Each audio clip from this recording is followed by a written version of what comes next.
It's currently 6:30. I've been in the lab since 10:30 this morning. It's a big day, trying to get as many cut tests done as I can before reading week, and I took like an hour break total for lunch and dinner, and I'm trying to finish up some extra work. But yeah, usually I'll have a couple days like this a month where I have to stay in pretty late to get all my work done. Might be a week of a lot of late nights to get caught up, but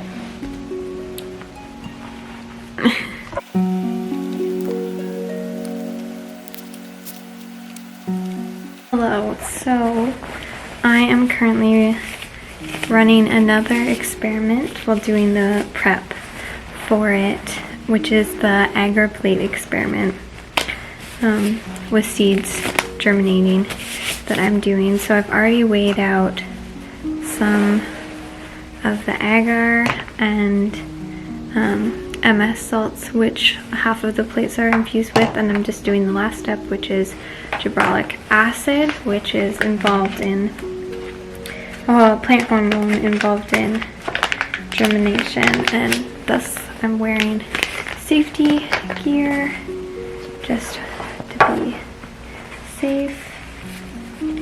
And I've got a little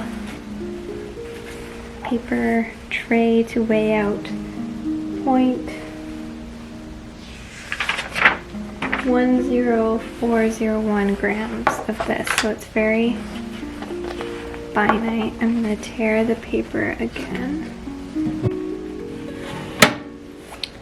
So I'm just tearing the paper, and then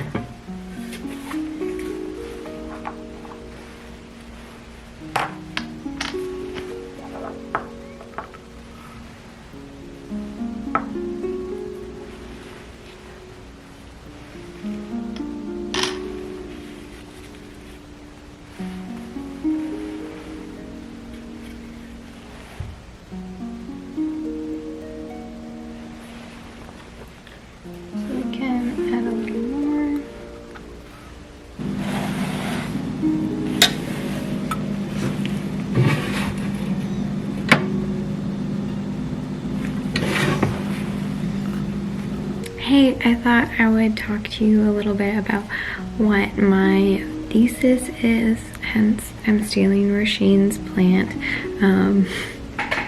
to be in the frame with me because I'm studying plants. I'm studying 2 New Brunswick natives. I'm specifically focusing on seed germination. So basically my contribution to the lab is investigating what the seeds are up to, and what they want from the environment and nature to basically be the happiest, and to trigger germination so that we can actually grow the seedlings into seedlings, like we have over here. So these are Helenia deflexa seedlings, the annual I'm looking at, and under here you can see Lesmachia growing. So yeah, those are the 2 species I'm looking at. My main research questions are basically what type of seed dormancy do these species exhibit? What can I do to break that seed dormancy? Do they prefer to be germinated on agar plates and then transferred to soil, or would they prefer to germinate directly into soil? How long does it take for them to reach various growth stages? What chemical compositions, if any, will increase their germination rate. So we've worked on adding things like gibberellic acid, which is a plant germination hormone that has been shown to trigger germination in a lot of species. We've also added MS salts, which are basically just like a nutritional element that you can add, and that helps with seedling establishment.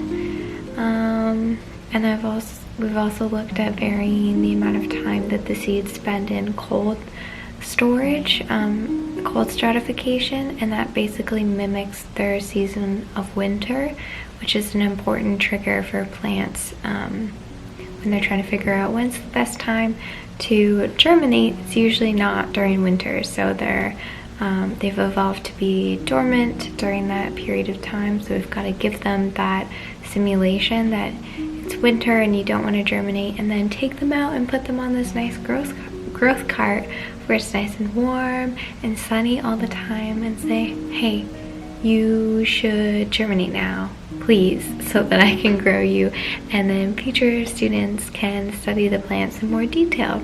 So yeah, my research is very foundational. It's a lot about just figuring out things. It's not a lot about asking questions and getting answers. I don't really have a lot of predictions because these species have been so understudied, but that's really exciting. It means anything that happens. Like, I tried to germinate Lismachia's bulbils, which are vegetative propagals, and they're unlike seeds in that they're produced by the plant whether or not they've interacted with another plant, and they produce a clone.